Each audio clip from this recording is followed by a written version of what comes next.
Muito bem, abra sua Bíblia na segunda carta de Paulo a Timóteo, no capítulo 3, e vamos ler, você me acompanha até o versículo 9. Nós estamos estudando 2 Timóteo, segunda carta, Paulo a Timóteo. Sabe, porém, isto, nos últimos dias sobrevirão tempos difíceis, pois os homens serão egoístas, avarentos, jactanciosos, arrogantes, blasfemadores, desobedientes aos pais, ingratos, irreverentes, desafeiçoados, implacáveis, caluniadores, sem domínio de si, cruéis, inimigos do bem, traidores, atrevidos, enfatuados, mais amigos dos prazeres que amigos de Deus, tendo forma de piedade ou de religião, negando-lhe, entretanto, o poder. Foge também destes, pois entre estes se encontram os que penetram sorrateiramente nas casas e conseguem cativar mulherinhas sobrecarregadas de pecados, conduzida de várias paixões, que aprendem sempre e jamais podem chegar ao conhecimento da verdade. E de modo que Janes e Jambres resistiram a Moisés, também estes resistem à verdade. São homens de todo corrompidos na mente, réprobos quanto à fé. Eles, todavia, não irão avante, porque a sua insensatez será a todos evidente, como também aconteceu com a daqueles. Vamos orar. Senhor Deus, nós estamos lendo a palavra revelada, essa carta que o apóstolo Paulo escreveu da prisão, profetizando sobre os tempos, sobre os últimos dias. Pedimos que o Senhor abra o nosso coração, os nossos corações, as nossas mentes, nossos ouvidos espirituais, nossos olhos espirituais, para aprender do Senhor com esta palavra, para poder viver nesse tempo do fim de modo agradável ao Senhor. Ó Pai querido, dá-nos iluminação do Teu Espírito e fala conosco nesta noite, que possamos esta noite aprender como agradar o Senhor nesse tempo do fim. Em nome de Jesus. Amém. Amém, querido? Veja aqui no versículo 1, sabe, porém, isto. Por que Paulo está dizendo, sabe, porém, isto? Isso tem a ver com o contexto anterior. Veja que ele está dizendo,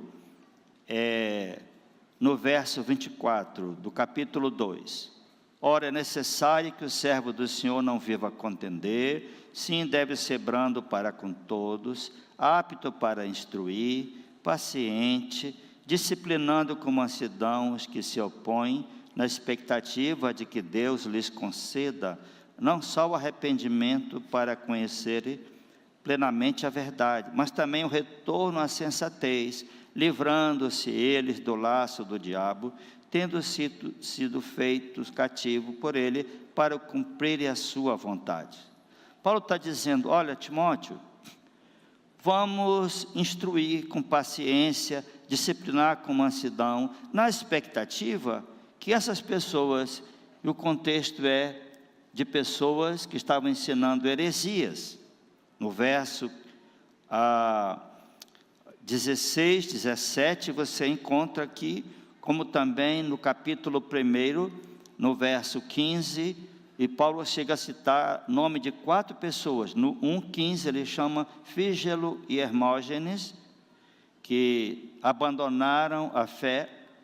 No capítulo 2, ele cita no verso 17, de Himeneu e Fileto, que estavam ensinando heresias. Diz, além disso, verso 17, a linguagem deles corrói como câncer, entre os quais se incluem Himeneu e Fileto. Paulo cita esses 4 homens. Diz: Timóteo, o servo do Senhor não deve viver a contender, mas deve ser manso, disciplinar com mansidão, deve instruir, na expectativa de que eles se arrependam. Aí no capítulo 3, na verdade, irmãos, Paulo não escreveu capítulos, Paulo escreveu uma carta. Ele está escrevendo. Quem organizou aqui colocou os capítulos para poder nosso entendimento ficar mais fácil. Ele diz: sabe, porém, isto. Ou seja, Timóteo, eu estou te dizendo que devemos agir com mansidão, devemos ensinar, ter essa expectativa de que as pessoas se arrependam, mas sabe, Timóteo, que os tempos do fim são tempos difíceis. E olha, irmãos, vem a primeira questão aqui: o que significa últimos dias? Ele está dizendo aqui, tempos difíceis, últimos dias. Preste bem atenção, que você nunca vai esquecer mais isso. No Antigo Testamento, Jacó, profetizando em Gênesis 49, fala dos últimos dias. Mas o que Jacó está ensinando? Ele está ensinando os últimos dias para as tribos de Israel. Entendeu? Jacó está falando para cada filho, ele está profetizando os últimos dias para a profecia é para os filhos de Israel, para as tribos de Israel.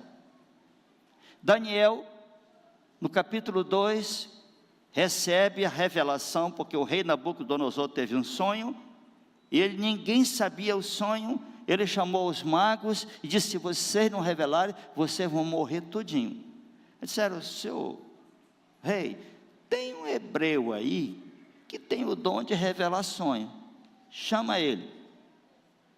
E Daniel revelou o sonho que o homem tinha tido, o rei Nabucodonosor.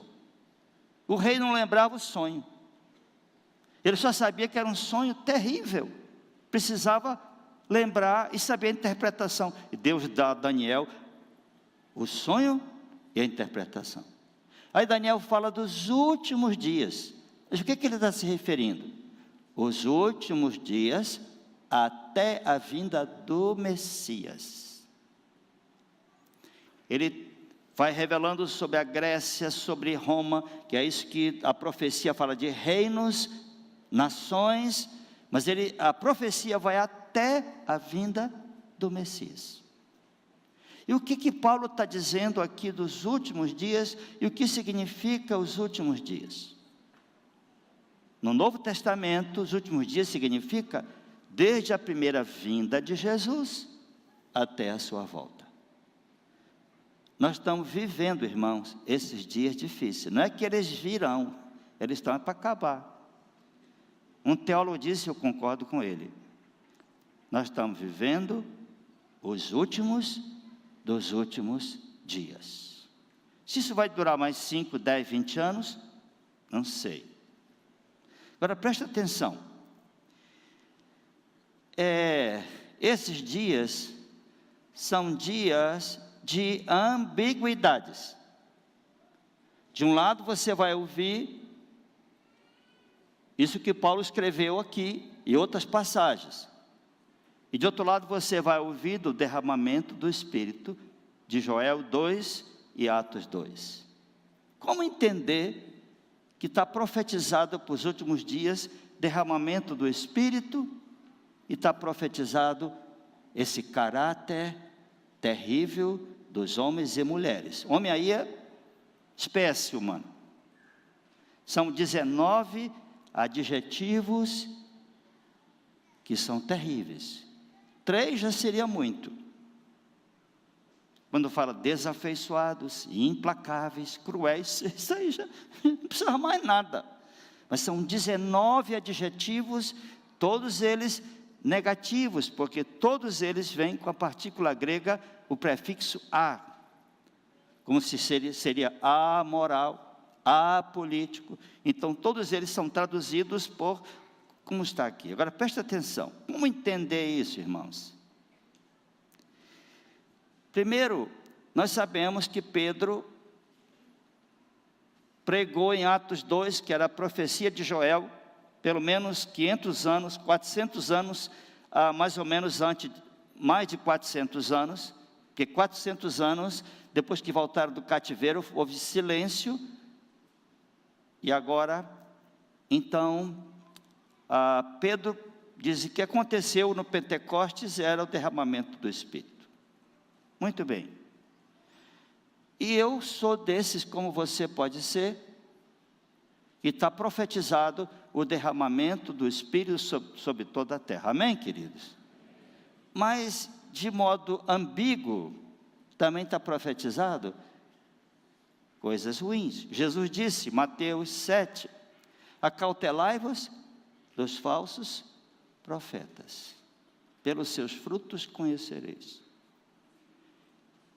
Ele disse, e naquele dia eles vão dizer, Senhor, no teu nome nós fizemos milagres, nós curamos, nós fizemos isso, aquilo. Ele disse, não conheço vocês. Naquele dia, irmãos, é o dia do juízo. Em Mateus 24, quando eles estavam perto do templo, o templo tinha pedras, mármores inteiros de metros, pesadíssimos, e Jesus disse, vocês estão vendo isso aqui? Não vai ficar pedra sobre pedra. E os discípulos fizeram 3 perguntas logo. Quando vai acontecer isso? Qual o sinal da tua vinda e da consumação do século? Os discípulos estavam com bala na agulha. Jesus disse aqui, não vai ficar pedra sobre pedra. O templo era o orgulho de Israel. Ele tinha cerca de 10 metros de largura. Pode ver lá, são 20 côvados, 60 metros de altura. Mas era lindíssimo, e Herodes tinha ajudado a ser um templo riquíssimo. E Jesus disse, isso aqui não vai ficar nada. Então vem essas 3 perguntas, Mateus 24. Quando? Qual o sinal da tua vinda e da consumação do século? 3 perguntas. Aí Jesus discorre, você tem que estudar Mateus 24 e pedir muita iluminação de Deus para você entender, porque tem muita coisa ali. Mas o que Jesus disse? Acautelai-vos que virão enganadores. Primeira coisa que ele disse, virão falsos cristos, dizendo, eu sou o Cristo, não vá atrás dele. No final do capítulo 24, Jesus disse, também surgirão falsos mestres, levantarão muitos falsos profetas e enganarão a muitos, e por se multiplicar a iniquidade, que nós estamos vendo hoje, o amor se esfriará de quase todos. Mas olha uma palavra aqui, aquele, porém, que perseverar até o fim, esse será salvo, e será pregado este evangelho a todas as nações, e então virá o fim.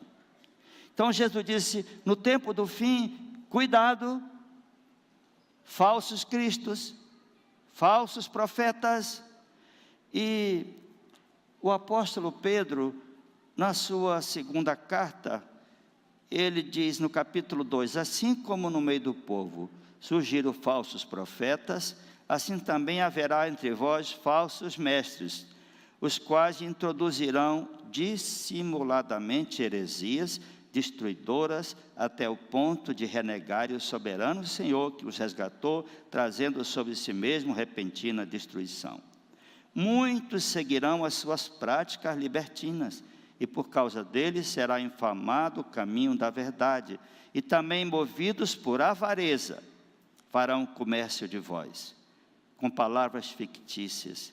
Para eles o juízo lavrado a longo tempo não tarda, e a sua destruição não dorme. Veja que Pedro está dizendo, nos últimos dias surgirão essas pessoas, falsos profetas, falsos mestres. Então aqui você tem uma leitura. O tempo do fim, falsos cristos, falsos profetas, falsos mestres, e se inclui pastores e apóstolos. Não quer dizer que todos são falsos. Eu sirvo a Deus há 42 anos com a minha consciência limpa. Muitos pastores aqui são homens de Deus, homens de caráter, vivem com simplicidade e não tem nenhuma pedrinha no sapato deles. Mas, irmãos queridos, nós estamos vendo. Eu estava agora em casa com 2 irmãs de Brasília, e foram no barco semana passada. O que essas irmãs me falaram que está acontecendo em Brasília. Falei, olha, irmã, eu não estou sabendo nada disso. Uma doidice teológica completa. Até dizer, não, a Bíblia está muito atrasada, a Bíblia é muito antiga, nós estamos tendo a revelação de Deus. Bom, mas deixa eu dizer uma coisa para tentar arrumar isso. Na segunda carta de Paulo aos Tessalonicenses, ele fala 3 coisas muito sérias. Ele diz, olha, o Senhor Jesus não vem antes da apostasia da igreja. A segunda carta aos Tessalonicenses, capítulo 2. Ele diz, não se perturbe por palavra, por epístola, como se procedesse de nós, irmãos, com respeito à vinda do nosso Senhor Jesus Cristo, a nossa reunião com Ele, nós vos exortamos, que não vos demovais da vossa mente com facilidade, nem vos perturbeis, quer por espírito, quer por palavra, como se a epístola, como se procedesse de nós, supondo tenha chegado o dia do Senhor. Dia do Senhor, letra maiúscula, é o dia do juízo. Aí ele diz, ninguém de nenhum modo vos engane, porque isto não acontecerá sem que primeiro venha a apostasia, e seja revelado o homem da iniquidade, o filho da perdição. Então Paulo está dizendo para os Tessalonicenses, antes de Cristo voltar a este mundo, vai acontecer o abandono da fé de muita gente da igreja. Chama-se apostasia. Heresia é um erro doutrinário, mas apostasia é abandono da fé. Ele disse, virá apostasia. E depois se revela o homem da iniquidade, que é o anticristo. E só depois do anticristo é que vem Cristo. Está entendendo, irmãos? Está claro, tem uma sequência. 2 Tessalonicenses, capítulo 2. Eu posso dizer, Jesus não volta hoje nem amanhã, porque o anticristo ainda não se manifestou. E quando ele se manifestar, quem estiver vivo vai saber, porque ele vai se apresentar como se fosse o próprio Deus, assentando-se no trono de Deus, vai perseguir a igreja, vai ser uma coisa terrível. Então Jesus só vem depois da apostasia e depois da manifestação do homem da iniquidade. Agora, irmãos, veja bem, os tempos difíceis nós já estamos vivendo. Se eu pudesse contar as histórias que eu ouvi só essa semana de assalto, roubo, não vou falar porque ninguém tem tempo para ir, já chega, você sabe isso. E não é só no Brasil. O mundo inteiro está debaixo de um peso espiritual, de uma orquestração espiritual, que não é nada fácil. Eu disse aqui para os irmãos, eu queria visitar o Google, Apple, Twitter, Facebook, todos estão no Vale do Silício, onde meu filho mora. Todos fazem apologia LGBT. Todos. O presidente da Apple é um indiano homossexual.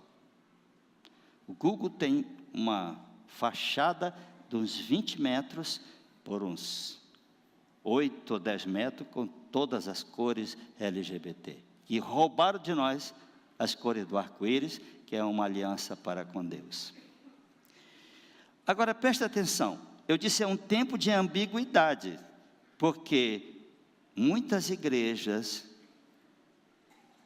estão buscando a Deus, e Deus está abençoando, Deus está se revelando, Deus está salvando. Nesse momento, na Síria, está acontecendo avivamento na Síria, no Iraque. Você acredita nisso? Ouvimos agora há poucos dias, o Elias tem andado, o Elias Dantas, igrejas que tinham 30, 40 membros, estão com 300 membros. As pessoas estão se convertendo. Vocês ouviram falar na Indonésia, o Ed Léo veio aqui 2 vezes, queimaram 1000 e poucas igrejas na Indonésia, há anos atrás. A Indonésia está experimentando o maior crescimento evangélico da sua história. Os muçulmanos estão se convertendo às multidões. É um tempo do fim, mas Deus está operando nesse tempo do fim, abençoando, salvando, libertando famílias, trazendo esperança para os jovens. A China, está se falando agora em 100 milhões de cristãos na China. Em 47, a China, 49, matou 2.000 antipastores e padres e disseram, acabamos o cristianismo. Gente, 49 para cá, alguns aqui nasceram, 49, eu nasci em 51, estamos aqui, a China está se falando, 100 milhões de crentes, sinais e prodígios acontecendo. Então veja que tem essa ambiguidade. A Europa é um continente considerado pós-cristão. Terrível. Falava muito com o Sérgio Otto, pastor Sérgio. Sérgio, esse pastor, coisa difícil. Eles experimentaram grandes avivamentos. E nós temos histórias, eu gosto de ler, essa semana eu li do avivamento no país de Gales, 1904, 1905, experimentaram grandes avivamentos, a Inglaterra, país de Gales, a Irlanda, a Escócia, os Estados Unidos, mas isso ficou lá para trás. Eu passei na frente de igreja, você está vendo, pastor, essa igreja era pequena, eles derrubaram as paredes, tiveram que construir mais para poder receber as pessoas, mas infelizmente, essas igrejas estão vazias. Eles perderam, desagradaram o Espírito Santo, entristeceram o Espírito Santo, e muitas dessas igrejas foram vendidas para bares, para os sikhs, a religião da Índia, hindus, muçulmanos. É triste, mas eu vi, passei, Sérgio parava, está vendo, pastor, ali? Irmãos queridos, nós estamos vivendo esse tempo.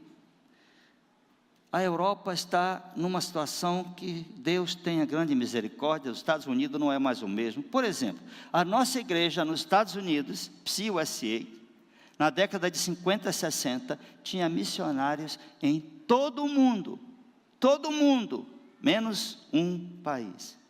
Essa igreja foi caminhando por liberalismo, há poucos anos ela aprovou, pasmem, aprovou ordenar pastores gays. 50 anos só. E agora estão fazendo casamento gays. Só que as igrejas presbiterianas sérias estão saindo. Nossa parceira da Belé saiu, nossa parceira de Orlando, a primeira igreja, saiu.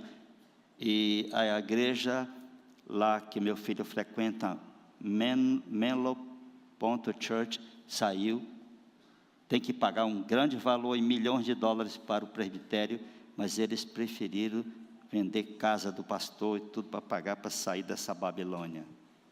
Então, queridos, veja que e tem igrejas que estão saudáveis, crescendo, cristãos experimentando o poder de Deus, vendo a sua família sendo salva, amém, queridos?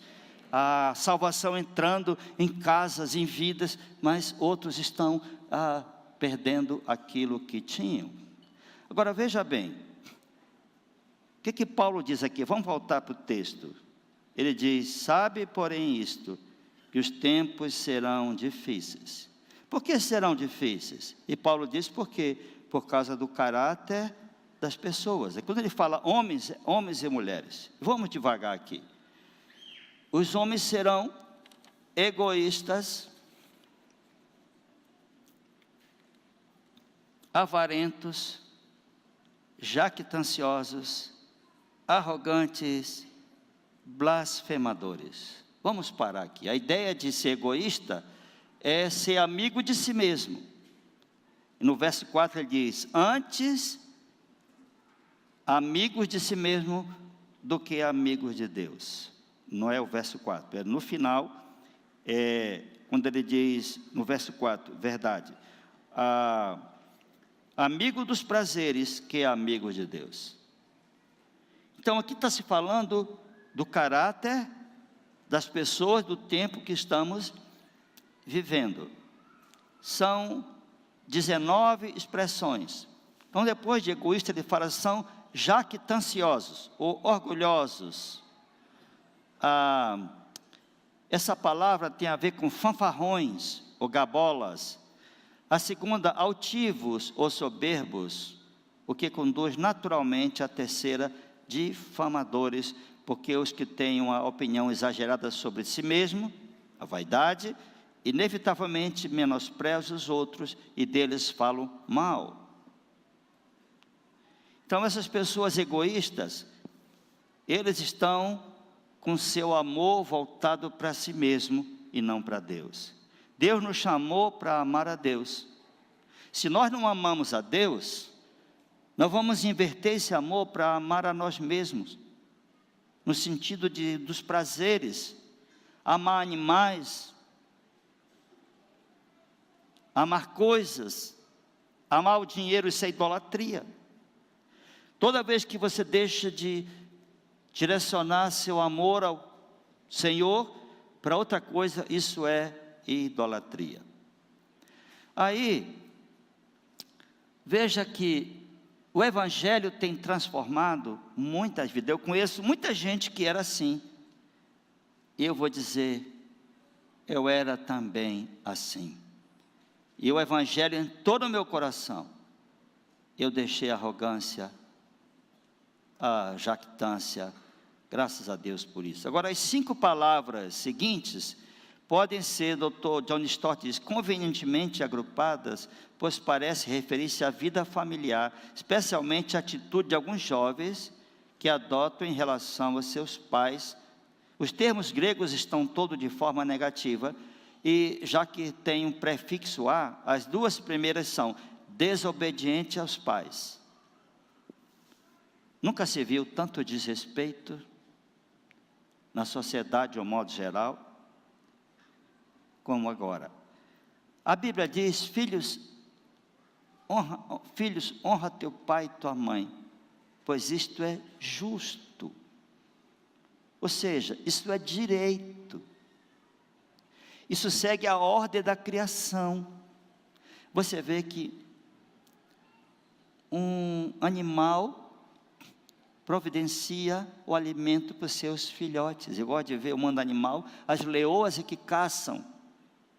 As leoas ficam cercando animais e elas conseguem, e eles levam a carne para os filhotes. Infelizmente é o mundo caído que nós estamos vivendo. Mas você percebe que há uma ordem dos pais alimentarem e protegerem seus filhos. Então é justo, é direito que os filhos obedeçam os seus pais e honrem seus pais.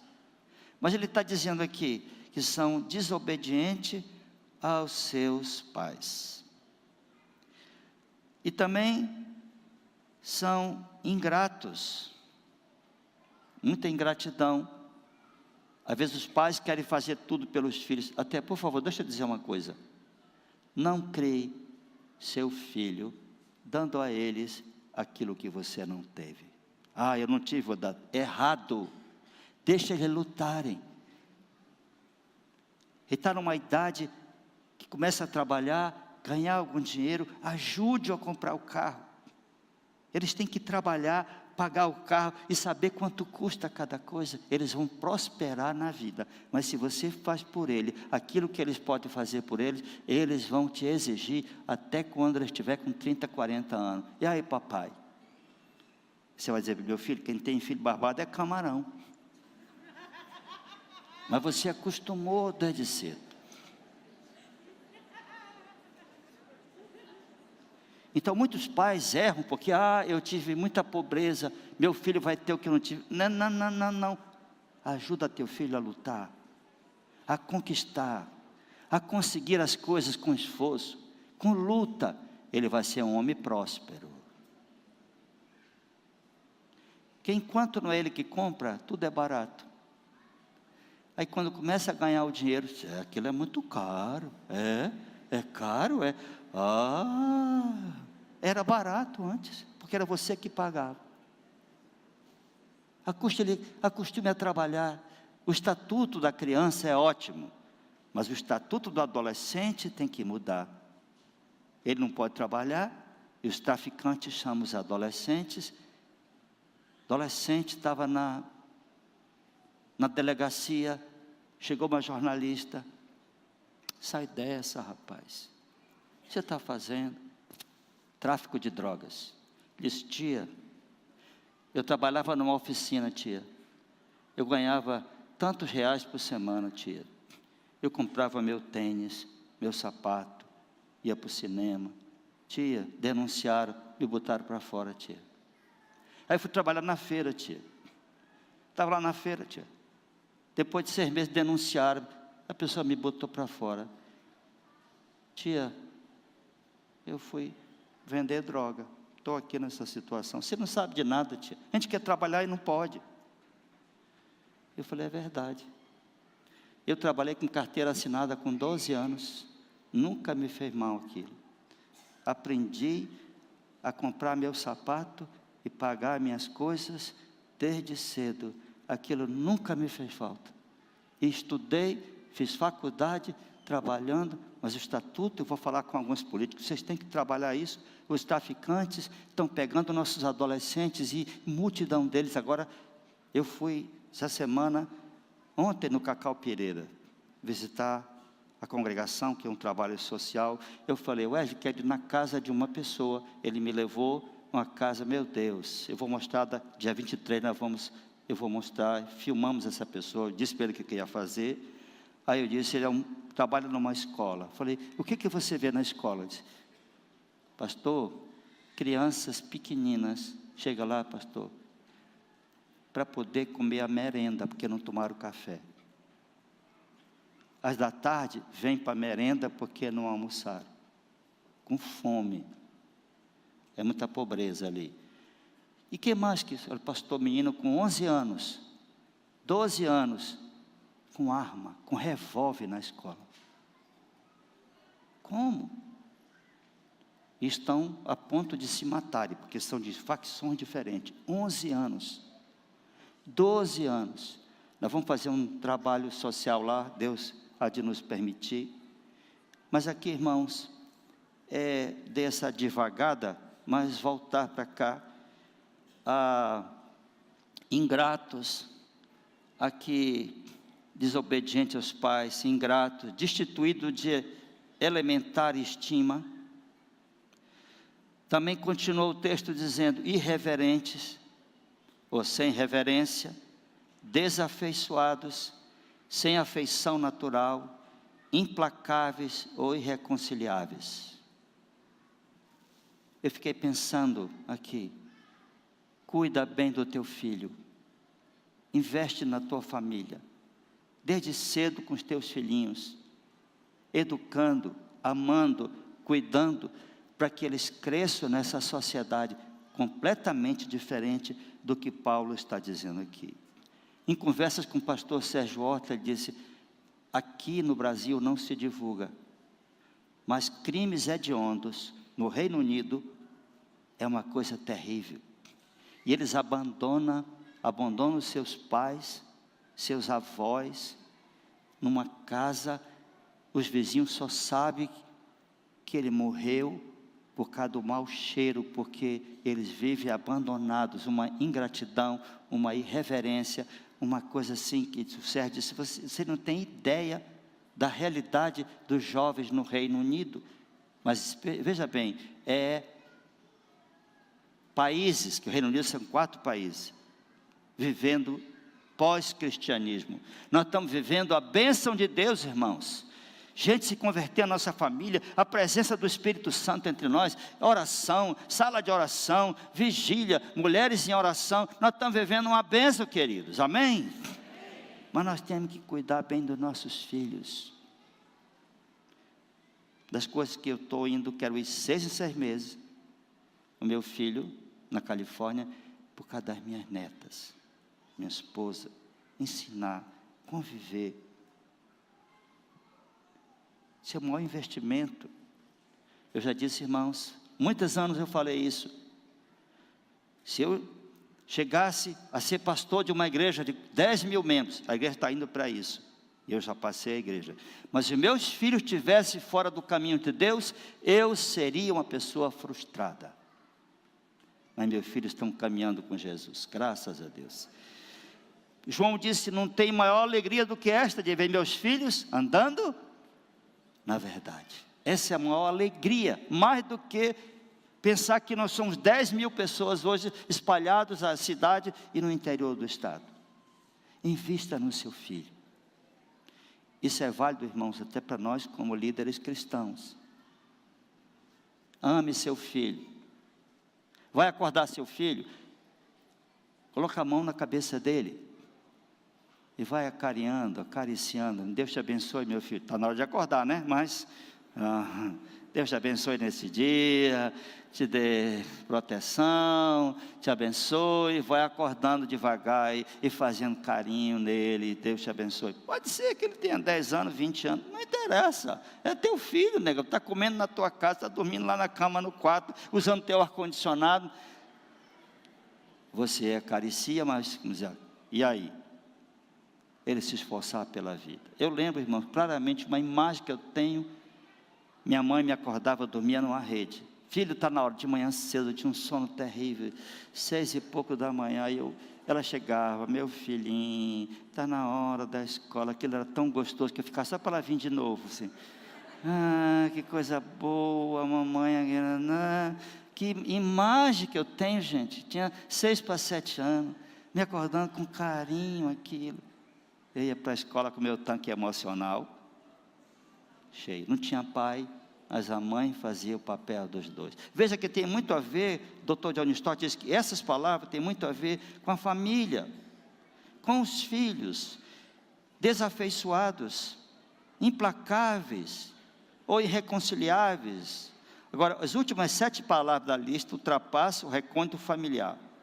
Caluniadores, essa palavra aqui é diabos, diabolos ou diabos, também traduzido por mentirosos. Vá acompanhando na sua Bíblia. Eles são culpados de pecado de falar maldade contra os outros, especialmente na sua ausência. Veja que quem calunia é chamado de diabolos. Eles também são sem domínio de si, ou incontinentes, carentes de autocontrole, cruéis, indomáveis, inimigo do bem, ou sem amor para com os bons. Finalmente, eles são traidores, atrevidos, enfatuados. Nós estamos vivendo esses dias, irmãos, mas eu vou dizer, você pode ser lâmpada, luz do Senhor e sal da terra nesses dias difíceis. Posso ouvir um amém? Amém. Os dias estão difíceis, muito difíceis. Quarta-feira, à tarde, eu saí de um sítio de um irmão meu, fui no Iranduba, num porto, encontrar com o pastor Márcio, para conhecer um seminário indígena. E aí, chegando lá, entramos numa canoa de alumínio, foi levado ao seminário. Depois, na volta, uma mãe do Alceris, que é o líder do seminário, disse, por favor, estava também Dr. Elias, que aqui alguns conhecem, que é psiquiatra, que é da missão, disse, por favor, deixa a minha filha em tal lugar, porque hoje de manhã, lá no porto, assaltaram a minha filha. Falei, naquele porto ali? Ela chegou lá, alguém foi e levou o celular dela. Aí o Elias disse, meu filho chegou em casa, mora por trás do Veneza, ele foi entrar, um cara veio com uma faca. Aí, deixou ele entrar, ele levou lá um ventilador, não sei o que, devia ser droga, a pessoa. querendo alguma coisa para vender, para comprar droga. Irmãos, nós estamos vivendo dias difíceis.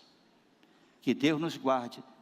A Bíblia diz que o simples, sem entendimento, ele passa e sofre o dano, o prudente se esconde. Ou seja, você vai entrar em casa, tenha todo cuidado, vai sair de casa, tenha todo cuidado.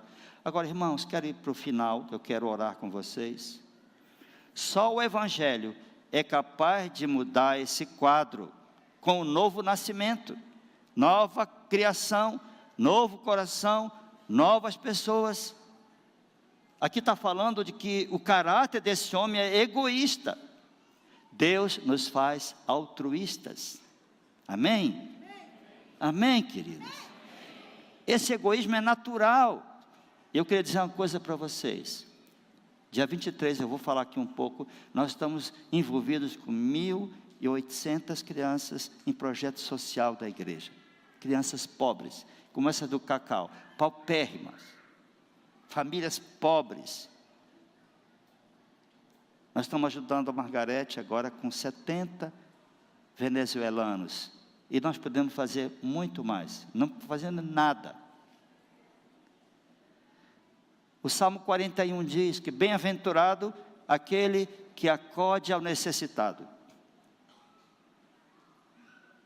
O Senhor o protege, o Senhor o livra do mal, o Senhor o faz feliz na terra. Salmo 41. Na enfermidade ele afofa a cama. Bem-aventurado o que acode, o que se interessa pelo necessitado.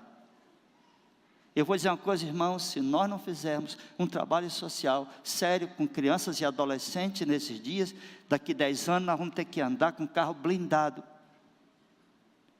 Nós precisamos investir amor, recursos e realmente, nesses dias eu estou indo para 1.800 crianças, que só no Atleta com Cristo tem 1.030, informática, inglês, aula de reforço. Nós estamos entrando, vendo essa situação. Ou nós fazemos alguma coisa, eu falo até como igrejas, mas como nossa igreja, ou nós vamos sentir, perdemos a oportunidade, como aquele menino disse, perguntaram, o que você vai ser quando crescer? Ele disse, eu vou ser crente ou traficante, depende de quem me ganhar primeiro. Não é trabalho social, é o Evangelho com as boas obras. Você está entendendo, irmãos? Eis que o barco está aí, nós estamos em 94 lugares do interior, por causa da prática das boas obras. A gente chega com um barco, com toda a estrutura que tem, pregamos o Evangelho. Sabe o que ele veio me dizer? Pastor, igreja tal não faz nada pela gente, vem só aqui pegar os dízimos. Não vou falar nome de igreja, não. Os políticos só vêm aqui, pastor, quando está perto da eleição. Vocês não abandonam a gente. 28 anos nós estamos fazendo isso, irmãos. 28 anos. E eu quero terminar, irmãos, dizendo o seguinte: a religião institucionalizada, ela esteve sempre do lado dos conquistadores. Portugal, Espanha, Reino Unido, África do Sul. A religião oficial do lado dos conquistadores. Nem sempre a religião emparelhou com a justiça. Preste bem atenção. Ou com a moralidade. Paulo está dizendo aqui que essas pessoas, no verso 5, tendo forma de piedade, de religião, negando-lhe, entretanto, o poder, ele disse, foge também destes, pois estes se encontram, os que penetram sorrateiramente nas casas e consegue cativar mulherinhas sobrecarregadas de pecados, conduzida de várias paixões, que aprendem sempre e jamais podem chegar ao conhecimento da verdade, e do modo que Janes e Jambres resistiram a Moisés, também estes resistem à verdade. São homens de todo réprobos, corrompidos na mente, réprobos quanto à fé. Janes e Jambres, pela tradição hebraica, são aqueles magos que fizeram também a magia de que a vara se tornasse em cobra, que a água se tornasse em sangue, confrontando Moisés, que eles faziam, pelo menos nos primeiros milagres, as mesmas coisas. E Paulo está dizendo no verso 9: eles todavia não irão avante, porque a sua insensatez será a todos evidente, como também aconteceu com a daqueles. Agora diz a Bíblia que eles vão ter seguidores. E Pedro diz em sua segunda carta, no verso 2, muitos seguirão as suas práticas libertinas. Tem muita gente que está seguindo aqueles que interessam a eles por causa da avareza, por causa do amor do dinheiro e uma liberdade excessiva que o Evangelho não nos dá, tendo forma de piedade, entretanto, negando o poder. Eles participam de culto, eles cantam, eles dizem amém às orações, bate palma, entrega oferta, mas, escute bem, Paulo está dizendo, essas pessoas são religiosas, eles não têm caráter, mas eles são religiosos, eles vão para a igreja. Olha, irmãos, escute bem, nós precisamos pedir a Deus que a nossa fé seja coerente, porque os nossos filhos, os nossos amigos, estão olhando, estão lendo o Evangelho, eles não leem nem Mateus, nem Marcos, nem Lucas, nem João, mas ele lê a sua vida. Eu estava na faculdade terminando a administração, fiz uma matéria de economia, uma prova difícil, eu saí, aí cheguei lá fora, aí estava uma pessoa lá, aí chegou um irmão, foi uma bênção, a prova foi uma bênção, acho que eu vou tirar 8 ou 9, aí estava conversando, aí essa pessoa que não era crente, eu não era pastor, ele colou a prova toda, eu vi. Era o irmão, não vou dizer a denominação dele, mas não era presbiteriano. Não, uma bênção a prova. Eu estou com uma pesquisa aqui que eu tenho colocado para algumas pessoas, de vários institutos, mostrando a vida dos crentes. Assim, 50% dos crentes não acreditam na existência do diabo. Isso no Brasil não é verdade, por aí.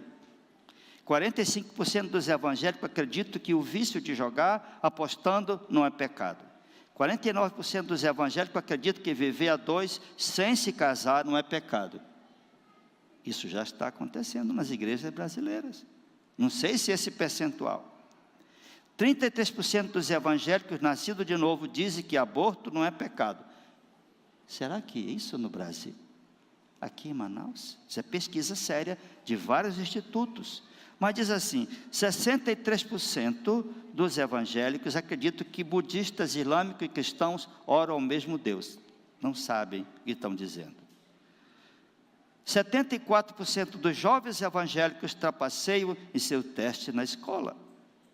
63% dos jovens evangélicos agridem pessoas em momento de ira. 77% dos evangélicos, dos jovens, se envolvem com roubos pela internet ou pirateiam produtos. Bom, chega.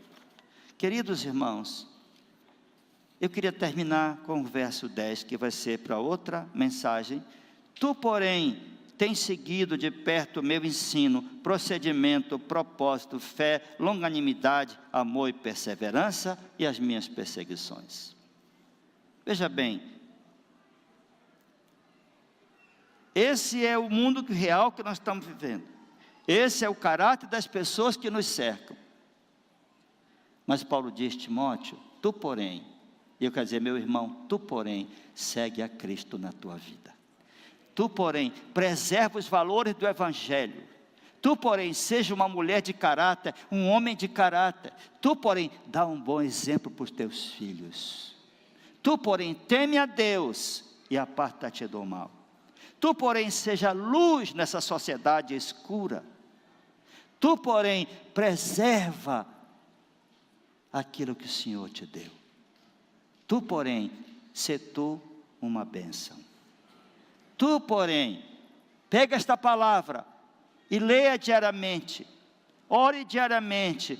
Tu, porém, segue aqueles que deram um bom exemplo. Amém, querido? Seja assim, irmãos.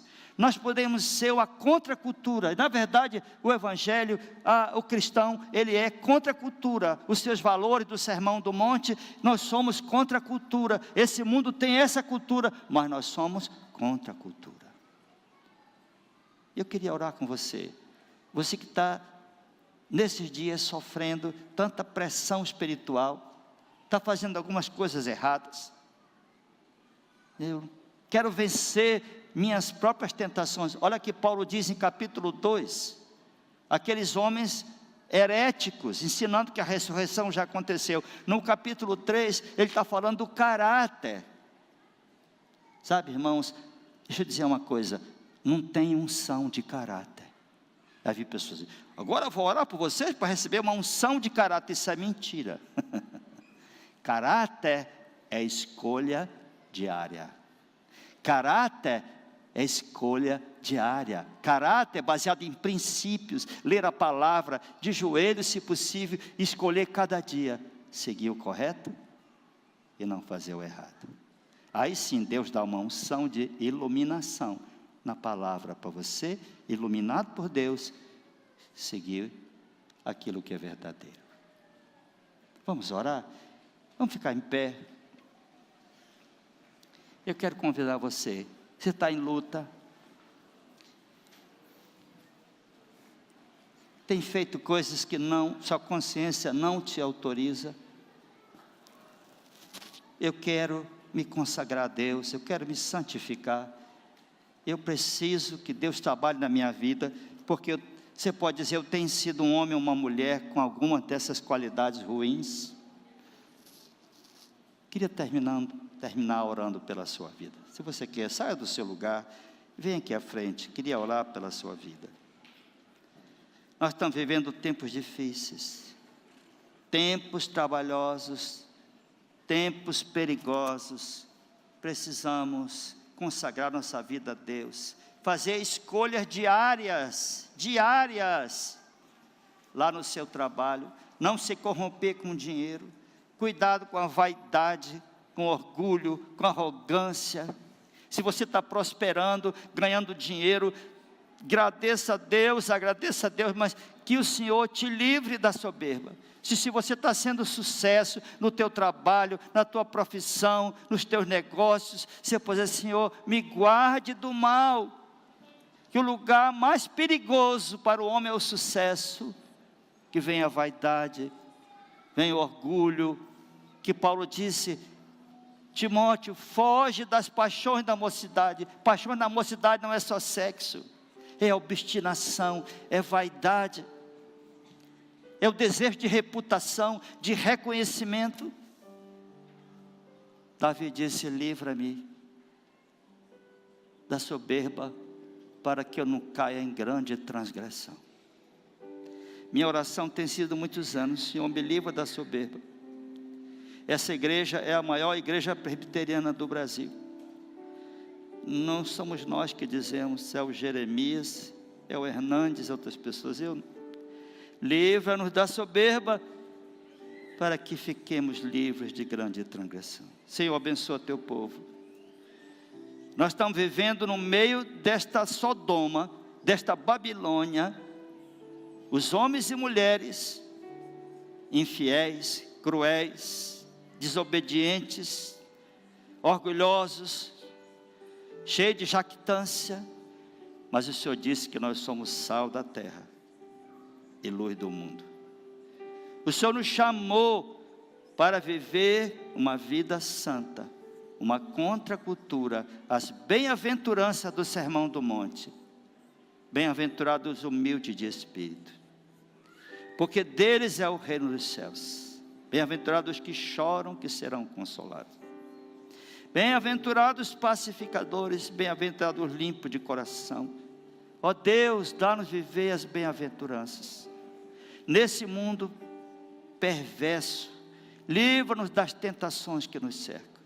e ajuda-nos a ter uma boa família, Senhor, a cuidar dos nossos filhos, a levar nossos filhos a ser discípulos de Cristo. Livra-nos do mal, ajuda-nos que a nossa fé chegue à terceira, quarta, quinta geração, e se o Senhor não voltar, continue. Ó Deus, em nome de Jesus, que a graça do Senhor Jesus, o amor de Deus, o nosso Pai, e as consolações, as virtudes, o poder do Espírito Santo, esteja sobre vós, irmãos, sobre a igreja do Senhor, que está espalhada em toda a face da terra, agora e para sempre.